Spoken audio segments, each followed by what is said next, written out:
Chwisalive's last interview with Oliver Mtukudzi, his goal was to always make music with a message. Oliver Mtukudzi understood the responsibility that came with having a great gift, and he didn't let anything stand in the way of using his music to heal and change lives. In the wake of Oliver's death on Wednesday afternoon, fans from across the world have come out to thank him for the music. Most said that while the legend may be gone, Oliver's music will live forever.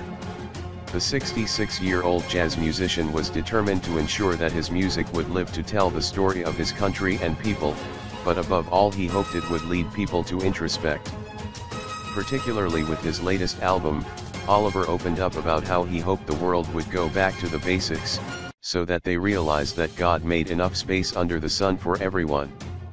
Oliver warmly shared how his mother told him that to her, his best song would always be his first cry.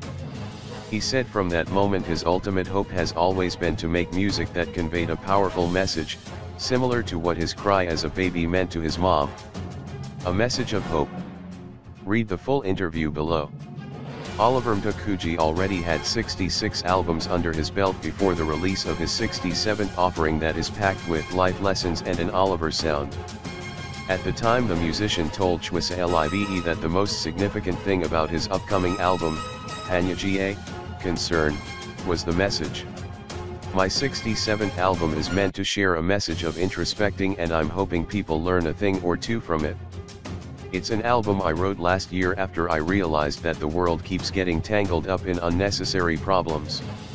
All because we are focused on competing and being better than the next person. In so doing we keep stepping on each other's toes, but that is not how God created us. God meant for us to complement each other, that's why he didn't duplicate talent. Oliver said that he learned to play the guitar by experimenting, and even though professional guitarists once laughed at his experiments, it has stood him in good stead. I looked for a sound a guitar couldn't make in a guitar, that is how I learned to play the guitar. Professional guitarists at the time used to laugh at me. I used to look for mbira, music instrument, on the guitar strings.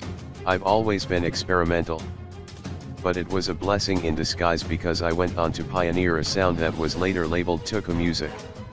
Oliver said that words from his mother about what makes great music always inspires him to do better. According to my mother, she believed that I will never come up with a song that surpasses my birth cry.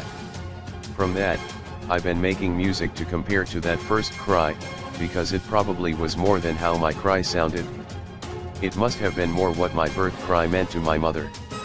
That is the kind of music I make.